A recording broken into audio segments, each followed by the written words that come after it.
Hello बच्चों, वागलेस classes में आप सबका स्वागत है। बच्चों, आज हम हिंदी की बुक क्षितिज के लेसन प्रेमचंद के फटे जूते इस लेसन की रीडिंग करेंगे। बच्चों, इस लेसन के लेखक हरिशंकर परसाई हैं। बच्चों, इस पाठ में लेखक ने महान कथाकार प्रेमचंद जी की सादगी के बारे में बताया है और वे इस पाठ के माध्यम से हमें आज के जमाने की जो दिखावा करने वाली सोच है उसका दर्शन करा रहे हैं। उन्होंने प्रेमचंद जी की एक पुरानी फोटो को देखकर ये लेख लिखा है, जिसमें प्रेमचंद अपनी पत्नी के साथ बैठे हुए हैं। उनके सिर पर टोपी है और अपने पैरों में फटे हुए जूते पहने हुए हैं। लेखक बताते हैं कि हम सब अपनी कमियों को छुपाने के लिए पता नहीं क्या क्या करते हैं, लेकिन प्रेमचंद जैसे महान लेखक को दिखावा करने का बिल्कुल भी शौक नहीं था। वे जैसे अंदर से थे, बाहर से भी बिल्कुल वैसे ही थे। ये पाठ हमें सादगी से और अपनी सच्चाई के साथ जीवन जीने का संदेश देता है। बच्चों, अगर आप मेरे चैनल पर नए हैं तो चैनल को सब्सक्राइब करना बिल्कुल ना भूलें, जिससे आने वाली वीडियोस आप तक आसानी से पहुंच सके। बच्चों, चलिए अब इस कहानी पर चलते हैं। प्रेमचंद का एक फोटो मेरे सामने है, जिसमें वह पत्नी के साथ फोटो खिंचा रहे हैं।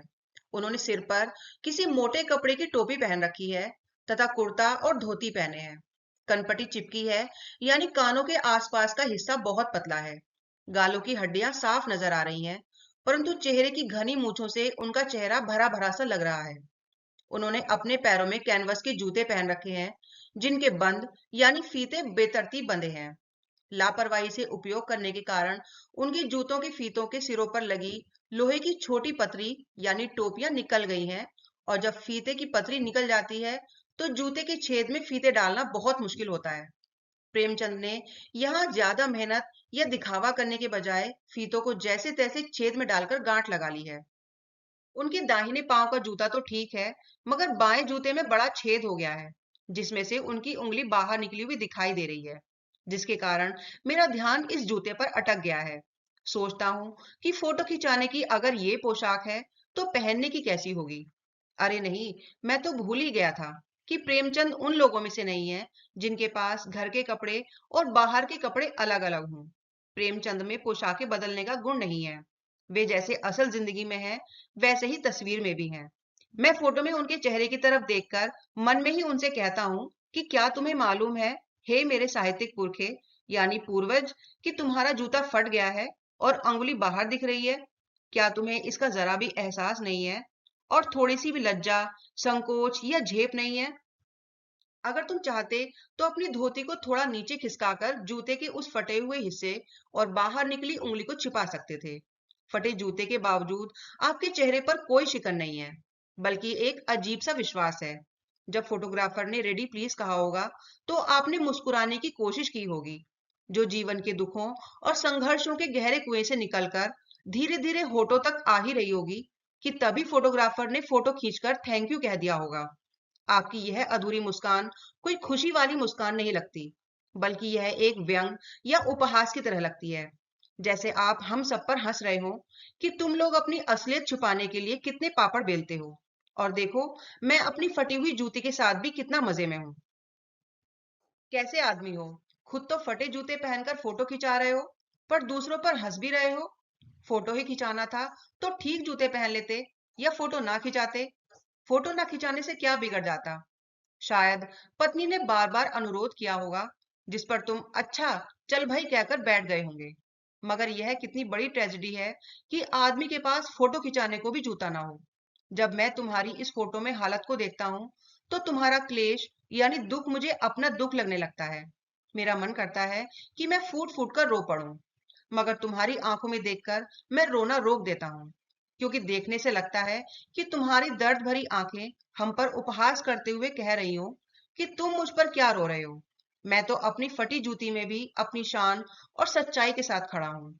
रोना तो उन पर चाहिए जो अपनी असलियत छुपाने के लिए झूठ का सहारा लेते हैं। तुम फोटो का महत्व नहीं समझते। यदि महत्व समझते तो किसी से फोटो खिंचाने के लिए जूते मांग लेते। आज के लोग तो फोटो खिंचाने के लिए दूसरों से कोट मांग लेते हैं, ताकि वे दूल्हे जैसे दिखाई दें।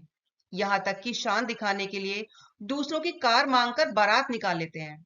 इसके अलावा लोग तो फोटो खिंचवाने के लिए बीवी तक मांग लेते हैं, यानी दूसरों के साथ खड़े होकर अपनी हैसियत बड़ी दिखाने की कोशिश करते हैं।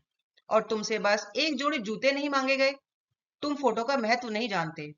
लोग तो फोटो खिंचवाने से पहले शरीर पर इत्र यानी परफ्यूम छिड़कते हैं। अब फोटो से तो खुशबू आ नहीं सकती, लेकिन लोग सोचते हैं कि इससे फोटो में भी खुशबू आएगी। मतलब यह है कि लोग अपनी गंदगी और बुराइयों को फोटो की चमक धमक से ढक देना चाहते हैं। टोपी 8 आने में मिल जाती है, और जूते उस जमाने में भी 5 रुपए से कम में क्या मिलते होंगे। जूता हमेशा टोपी से कीमती रहा है।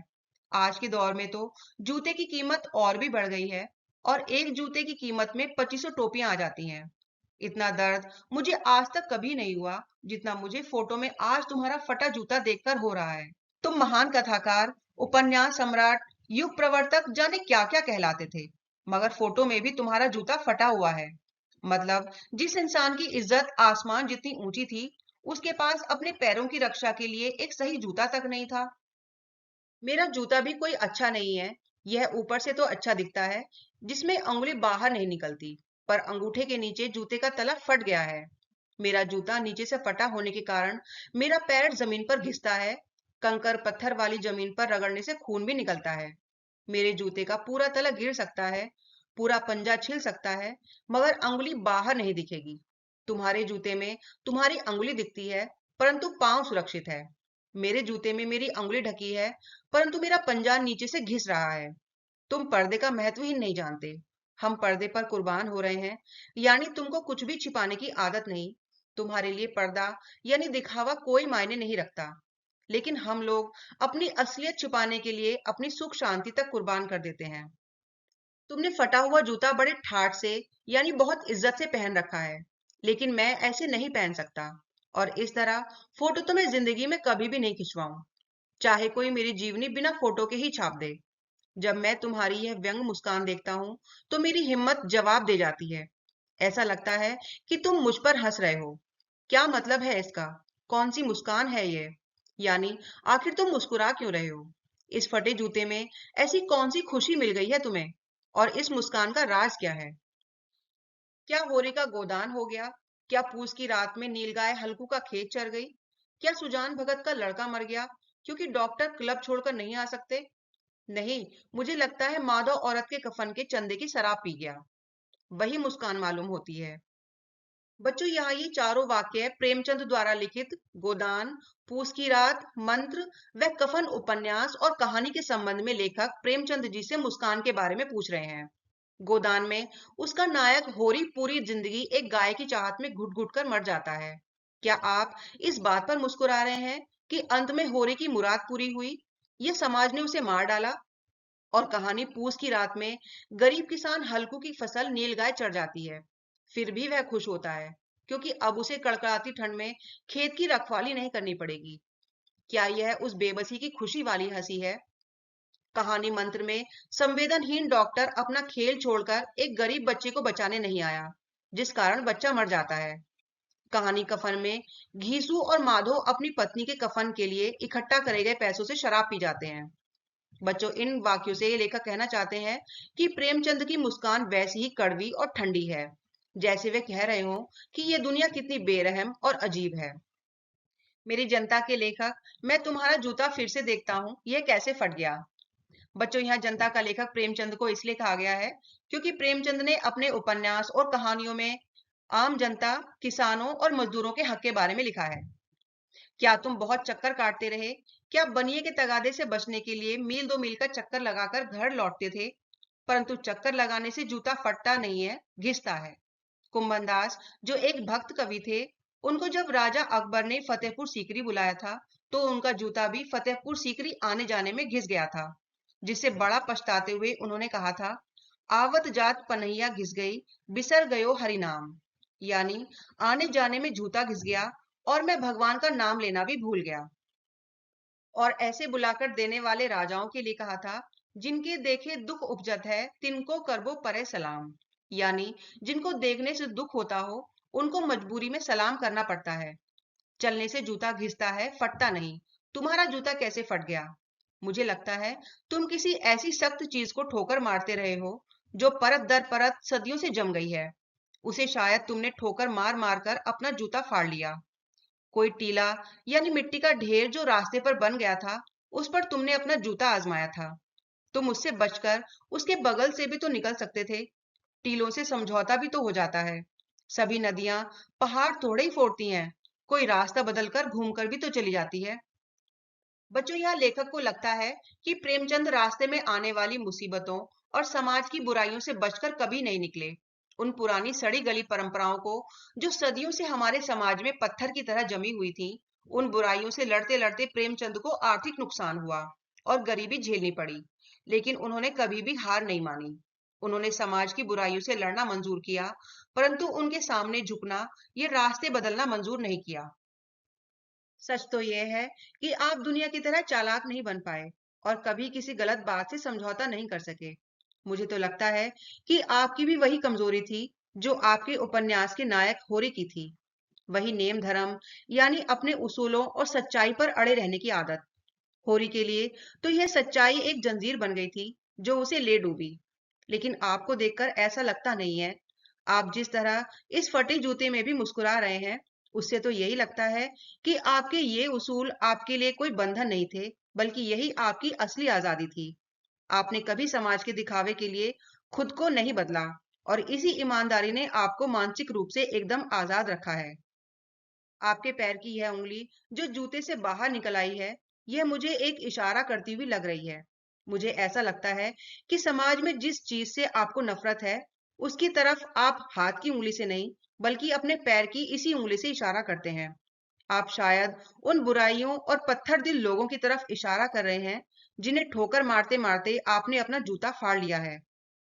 अब मैं आपकी इस उंगली का इशारा भी समझ गया हूँ, और आपकी इस व्यंग मुस्कान का मतलब भी। असल में आप मुझ पर और हम सब पर हंस रहे हैं, जो अपनी कमियों को छिपाने के लिए अपनी असलियत का गला घोट देते हैं। आप कह रहे हैं, देखो, मैंने तो सच बोलने और बुराइयों से टकराने के चक्कर में अपना जूता फाड़ लिया। मेरी उंगली भले ही बाहर दिख रही है, पर मेरा पैर सुरक्षित है और मैं चलता रहा। लेकिन तुम लोग तो अपनी उंगली छिपाने के चक्कर में अपने पैरों के तलवे घिसा रहे हो। तुम्हारी असलियत भले ही ना दिखती हो, पर तुम अंदर से लहूलुहान हो। अब तुम जीवन की राह पर चलोगे कैसे? मैं समझता हूँ। मैं तुम्हारे फटे जूते की बात समझता हूँ, उंगली का इशारा समझता हूँ, तुम्हारी व्यंग मुस्कान समझता हूँ। तो बच्चों, इस तरह से ये लेसन यहीं पर कंप्लीट हो जाता है। मैं आशा करती हूँ आपको ये लेसन समझ में आया होगा। अगर आपको ये वीडियो पसंद आई है, तो वीडियो को लाइक और शेयर करें और चैनल को सब्सक्राइब करना बिल्कुल ना भूलें, जिससे आने वाली वीडियोस आसानी से आप तक पहुंच सकें। Thank you.